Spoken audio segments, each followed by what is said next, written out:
日本现在跟台湾一样呢，很多的产业呢正在受到中国的夹击。现在日本希望能够在半导体产业呢重返1986年的荣景。我相信台湾跟日本。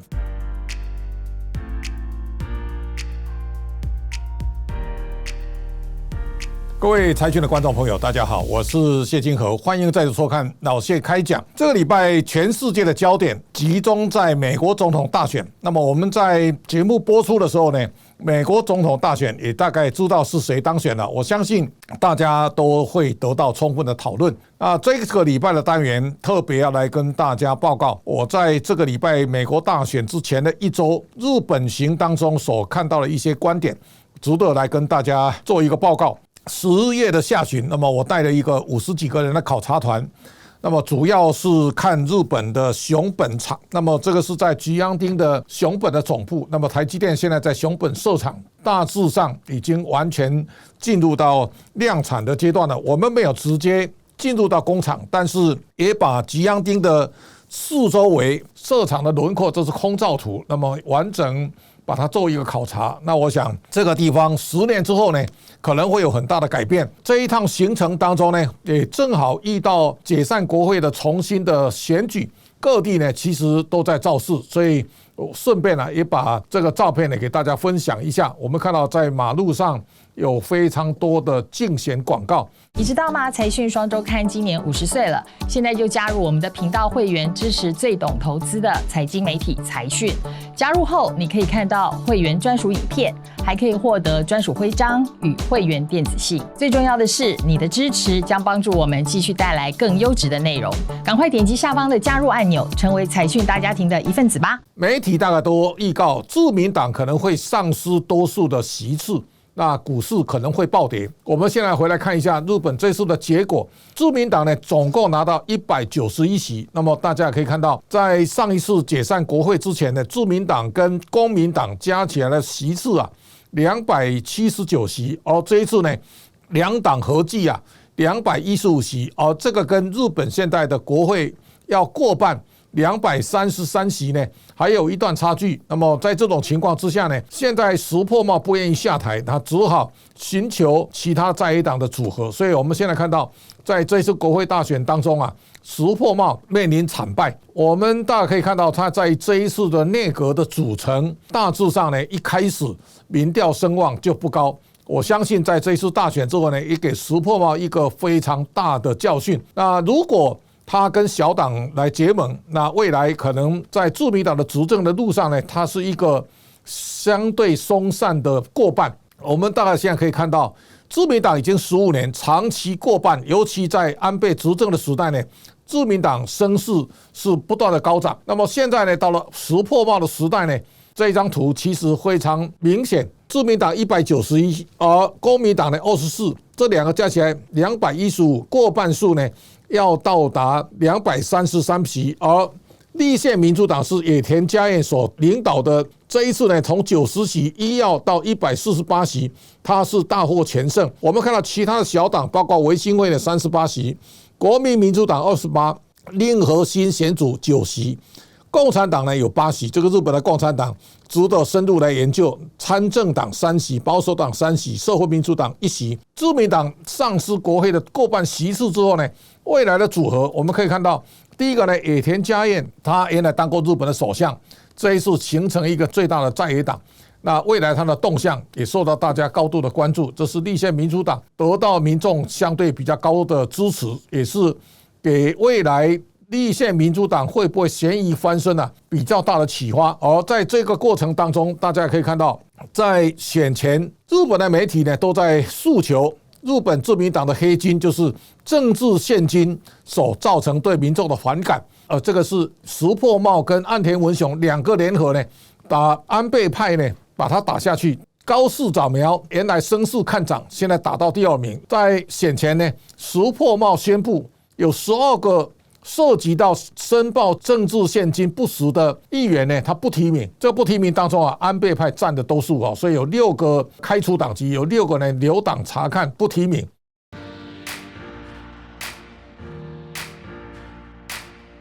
但是安倍派的五虎将当中，只有一个人落选，高木一落选，其他都当选。这个秋生田光一在这一次选战当中呢，高票当选，也包括日本对华恳谈会的谷回师啊，那这一次也高票连任，所以大致上可以看到，在安倍派这一次仍然蓄势待发。那如果以现在的日本政坛的组合来看呢，麻生太郎在幕后运筹帷幄呢，这个安倍派仍然可能在重拾执政之路，这个是大家可能可以高度瞩目的焦点。现在呢，还有一个台湾比较关注的，那个是甘利明。日本的半导体的发展当中，过去他的发言一向受到大家高度的重视。他这一次75岁的高龄，选出一个在同一个选区呢40岁的女性，那么他确定退出政坛。岸田文雄在任的时候呢，他已经宣誓主无权力来支持半导体产业，而台积电到日本设厂，是日本半导体产业复兴当中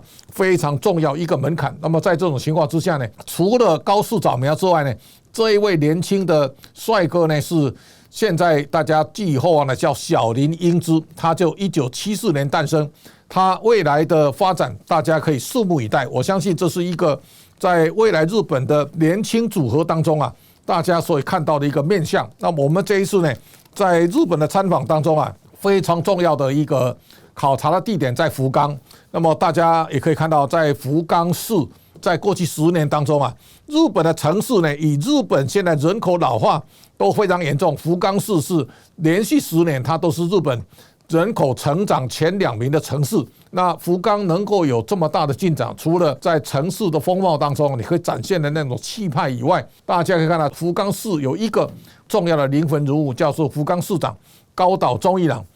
高岛原来是在朝日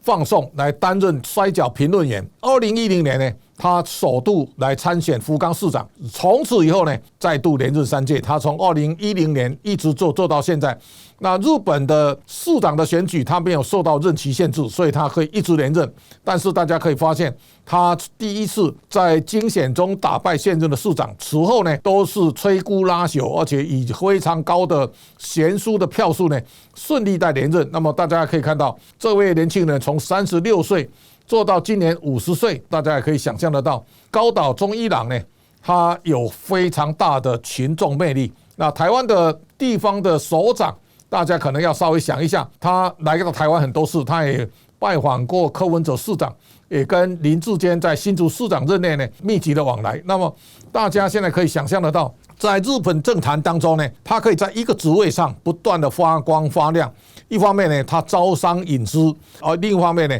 他对福冈未来的城市定位，他了然于胸。我这一次到福冈，看到整个市容的改变。这一次 Ritz Carlton 呢住了2晚，那个房间标价是16万6千块日元。整个日本的质感跟城市的进步呢，这个市长都扮演重要的角色。所以台湾的各县市首长，其实大家好好去思考，如何扮演类似像高岛忠一郎这样的角色呢？值得大家来参考。未来不管石破茂能够做多久，日本未来的产业政策，大家可以稍微注意一下。我想未来牵动日本经济呢很重要的2个重点，一个是日元，另外一个呢是日本股市。大家可以看到石破茂在当选首日日经指数呢跌了1901点，日元一度升值到142.09。这个情况跟石破茂赞同日本要采取比较紧缩的政策有关，但是日本市场给他泼了很大的冷水。到目前为止呢，日元又回贬到153.36，这个日元最近的变化大概152、153。日元的走贬为什么走贬呢？经过30年的泡沫经济之后呢，它需要有一段疗伤止痛。那么现在呢，日元如果过快速的升值，我相信会抑制日本经济的产业政策的发展。所以我们现在看到日本在石破茂当家之后呢，股市大跌。但是现在回头看呢，大家可以想象得到，日本还在高档震荡。原来大家预期自民党不过半呢，大致上日本股市会大跌，但是现在看起来好像也不是这个样子。最近日元回贬到150以下，然后呢，日本股市呢逆势在上涨。这个也告诉大家，日本在未来地缘政治当中，大家一定要非常注意的日本的变化，也就是地缘政治当中日本的定位。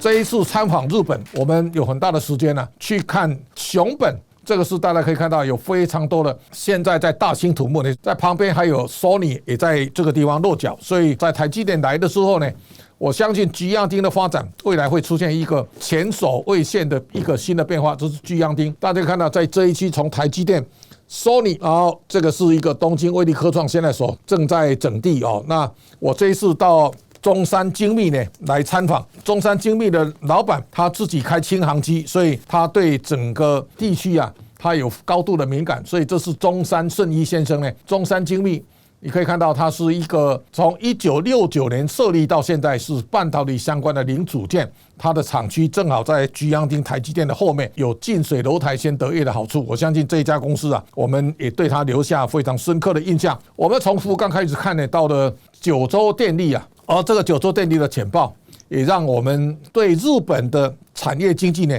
带来很深刻的印象。这是黄茂雄先生呢跟我一起去参访九州电力，这九州电力的2位高层，大家也可以看到，台湾是台电的100%国营事业，但是呢，日本有非常多的电力公司。九州电力之外呢，我们看到东京电力，然后到关西电力，到北陆电力、四国电力，一路呢，日本有9家。电力公司呢，股票上市哦，他们在今年呢表现都非常良好。那么九州电力呢，它的税后净利高达1000亿以上，市值呢7790亿日元。那么这个也告诉大家，日本靠着公司民营化的机制呢，来推动它的能源政策。台湾的能源产业呢，有2兆以上的市值。我想政府在这个路上呢，台电未来的定位可以好好思考一下。而台湾相关的绿能产业呢，我相信有非常蓬勃发展的空间哦，这个也是 Analysis 呢，是在日本当地房地产中介公司，他们也告诉我们说，